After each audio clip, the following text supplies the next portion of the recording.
I'm Wendy Bartlett of BM Catering. I'm one of the founders of the organisation, and 20 years ago we started the business.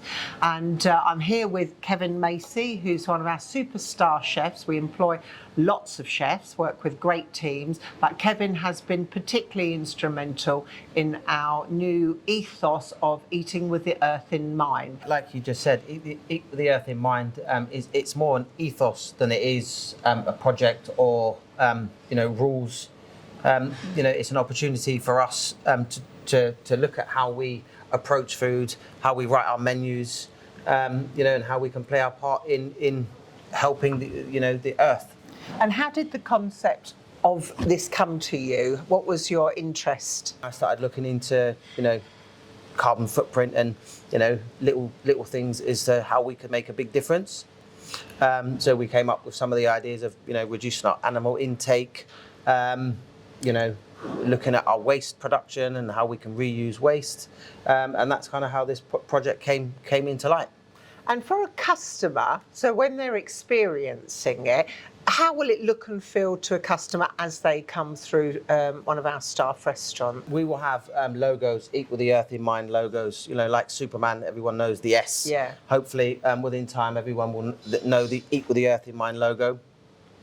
So as you walk through the journey of our restaurants, each dish will have on the menu, it will have an earth with an E in it, and that's the logo. So give me some examples that for example, I love the idea of the flipped dishes. So give me some examples of flipped, what that means. Where we reduce our animal protein intake. Now, that is something that we do without changing the look, the feel, or the integrity of the original dish. So what it doesn't mean is if we have a chicken curry, that we only use 2 chicken breasts and the rest is vegetables, so that when you eat your curry, you're fishing for the chicken. That's not it.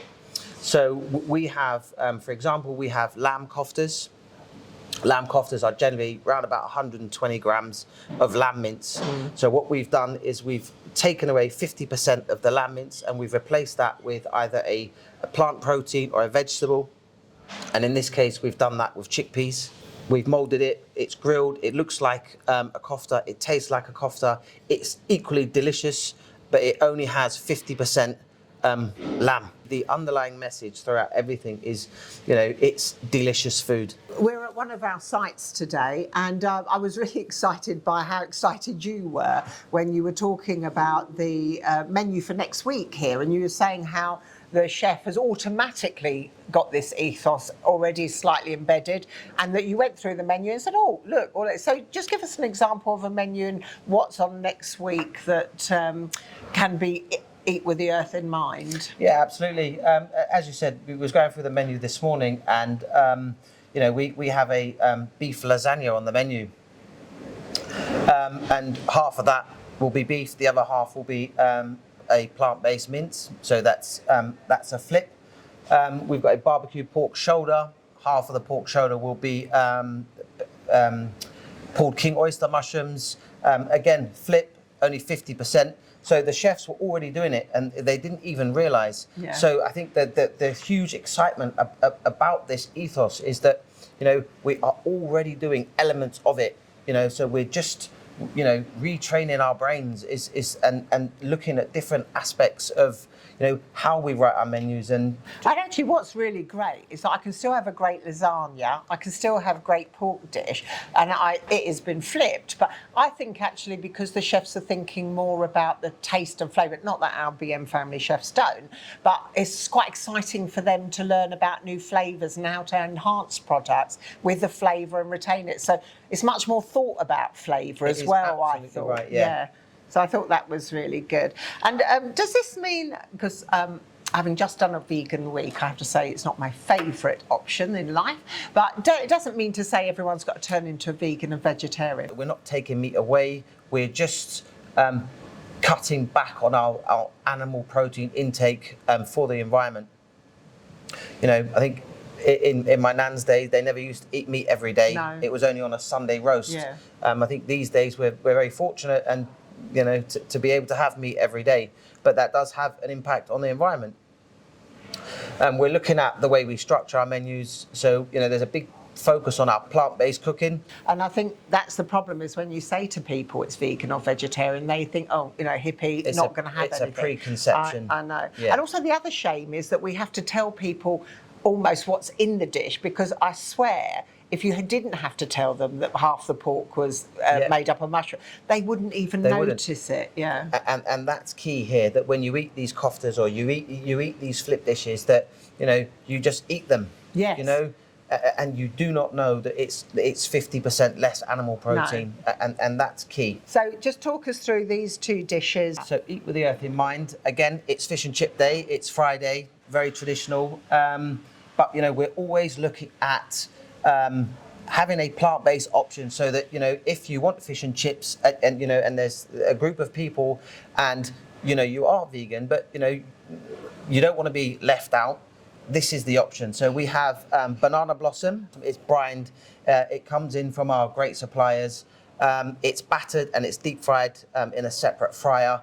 We use gluten-free flour, so it's gluten-free batter, and it's absolutely delicious. My favourite cake, carrot and walnut. So tell me about that. The carrot and walnut cake. So this ticks 2 different boxes. This is part of the wasted. So, you know, if there's any carrot trim or, you know, that's left, it can be utilised in a carrot cake rather than throwing it in the bin. And it's also completely plant-based. They're great examples of dishes you've just shown me.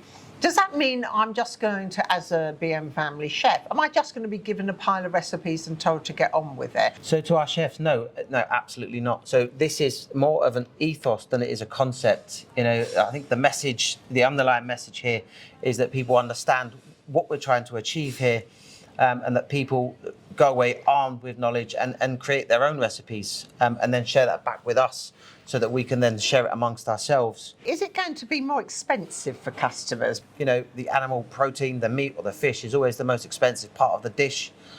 So by reducing that by 50%, you know, not only are we saving the planet, but it's also good for the wallet. So finally, Kevin, how will chefs feel about Eat with the Earth in mind? Do they have to change the way they cook? How do you want them to feel?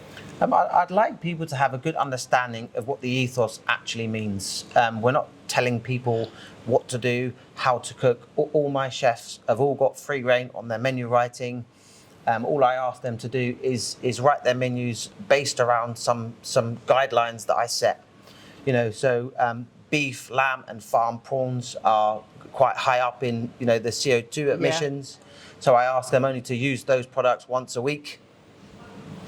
And, you know, flip dishes that, you know, they provide them as and when, you know, a couple of times a week. Thank you very much. That was really interesting, and I will embrace it as always, and I will always encourage all the team to do it. Really appreciate that you've created an amazing legacy for BM Family, so it's much appreciated.